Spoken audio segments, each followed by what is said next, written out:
कृष्ण ज्ञान। एक औरत रोटी बनाते समय ओम भगवते वासुदेवा नमक का जप कर रही थी। अलग से पूजा का समय कहाँ निकाल पाती थी बेचारी। तो बस काम करते करते ही एकाएक धड़ाम से जोरों की आवाज़ हुई और साथ में दर्दनाक चीख। कलेजा थक से रह गया। जब आंगन में दौड़कर झांकी तो 8 साल का चुन्नू चित पड़ा था। खून से लथपथ, मन हुआ दहाड़ मारकर रोए, परंतु घर में उसके अलावा कोई नहीं था। रोकर भी किसे बुलाती। फिर चुन्नू को संभालना भी तो था।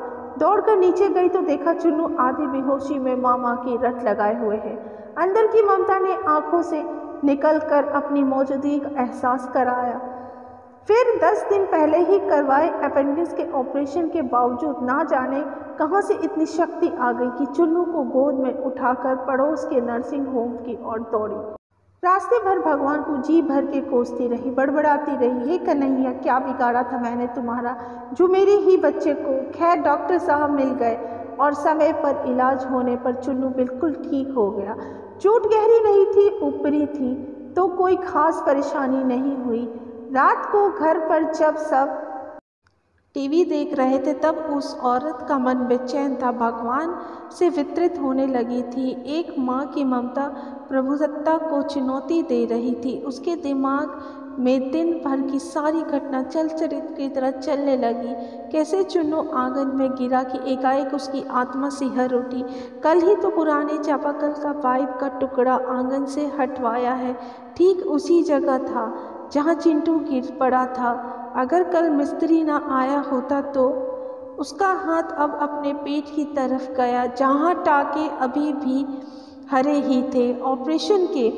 आश्चर्य हुआ कि उसने 20-22 किलो के चुन्नू को उठाया कैसे वो आधा किलोमीटर तक दौड़ती चली गई। फूल सा हल्का लग रहा था चुन्नू। वैसे तो वो कपड़ों की बाल्टी तक छत पर नहीं ले जा पाती। फिर उसे ख्याल आया कि डॉक्टर साहब तो 2 बजे तक ही रहते हैं और जब वह पहुंची तो 3:30 बज रहे थे। उसके जाते ही तुरंत इलाज हुआ, मानो किसी ने उन्हें रोक कर रखा था। उसका सर प्रभु की चरणों से श्रद्धा से झुक गया। अब वह सारा खेल समझ चुकी थी। मन ही मन प्रभु से अपने शब्दों के लिए क्षमा मांगी। तभी टीवी पर ध्यान गया तो प्रवचन आ रहा था। प्रभु कहते हैं, मैं तुम्हारे आने वाले संकट को नहीं रोक सकता, लेकिन तुम्हें इतनी शक्ति दे सकता हूँ कि तुम आसानी से उन्हें पार कर सको। तुम्हारी राह आसान कर सकता हूँ, बस धर्म के मार्ग पे चलते रहो। उस औरत ने घर के मंदिर में झांक कर देखा तो कन्हैया मुस्कुरा रहे थे। जय श्री कृष्ण।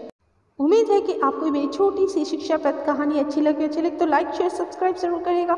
मिलते ही इसी तरह से अगले वीडियो में, तब तक अपना ध्यान रखिएगा। तब तक के लिए राधे राधे।